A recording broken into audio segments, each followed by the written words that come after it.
BJP has launched an attack, a fresh one, on the INDI alliance, alleging that Congress is a backstabber party and claiming several alliance partners are unhappy with its leadership.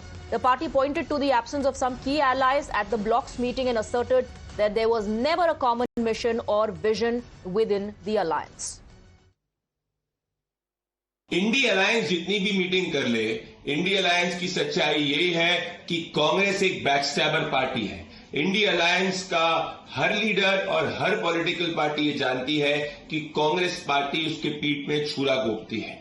इसीलिए DMK और आम आदमी party INDI alliance की meeting में नहीं आए। Left INDI alliance में कांग्रेस के खिलाफ बोल रहा है और कोई भी नेता राहुल गांधी को अपना लीडर नहीं स्वीकारता है। इंडिया अलायंस में कभी कोई मिशन या विजन नहीं था, कंफ्यूजन और डिवीजन था। और पोस्टर और फोटो में ही तो ये एक थे, पर अब पोस्टर में भी अलग अलग हो गए हैं। इसीलिए कहते हैं ना कि ये लोग एक साथ आ भी जाए तो दल मिल सकते हैं फोटो आपके लिए, दिल कभी नहीं मिलते। मजबूरी में तो एक साथ आ गए, मोदी जी का विरोध करना है, पर ज्यादा दिन एक साथ टिकते नहीं है। ये हमने चुनाव में भी देखा। We have Pragya joining us on the broadcast with more on this. Pragya, BJP of course hitting out at the INDI, saying mission bhi nahi hai, vision bhi nahi hai. There are alliance partners who've boycotted, so unity bhi nahi hai. Well, it is a political, issue for BJP as well, and it is a perfect chance to attack India alliance as well. Well, BJP has seen, and we all have seen, how they have, fought in Kerala, both Congress and left. And fact is that when they fight a regional election in states, then they have regional aspirations. Congress will fight against their own allies. We have never seen such a situation as far as NDA alliance is concerned. If in Andhra Pradesh, remember in Andhra Pradesh, Chandrababu Naidu remained the face of NDA alliance. So the alliance, the coalition is strong, and this is why they have been able to implement all the policies and schemes, and the development politics works there.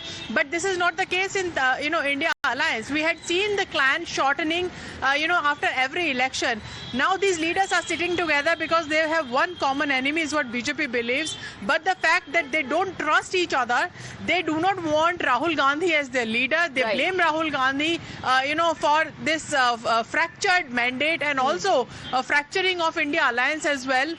Despite Mr. Mallikarjun Kharge saying that we should meet every 2 months so that there will be no lack of communication, we should share each other's thought and also strategy on that platform. But will that strategy be implemented by their ally partners or not? Because in fact, time and again these questions have been raised by the constituents of the INDI, including, I remember Mr. Omar Abdullah asking, does it still exist? We don't meet that often. So there was this concern about regularly holding meetings within the INDI bloc. Pragya and Niyamika, do stay on with us. The INDI bloc has held its first top-level meeting in nearly 2 years, and it has ended with 5 points of agreement. There are immediate demands on the government: the resignation of the education minister, an all-party meeting on inflation and other issues, and a joint letter to the Chief Justice of India on the NEET paper leak. Letter to the CGI will also be on SIR and vote loot. The other two are internal commitments. The alliance will meet every 2 months, with the next meeting in Hyderabad, and joint consultations will continue through the monsoon session of Parliament. Every 2 months our meeting will be held. The date will be fixed, because I said August 8th. That we will decide the date and let you know. But every 2 months we are going to meet. These are 5 points, and many people-centric issues we are going to raise, and this is the agenda today. We all discussed and unanimously agreed, all the parties,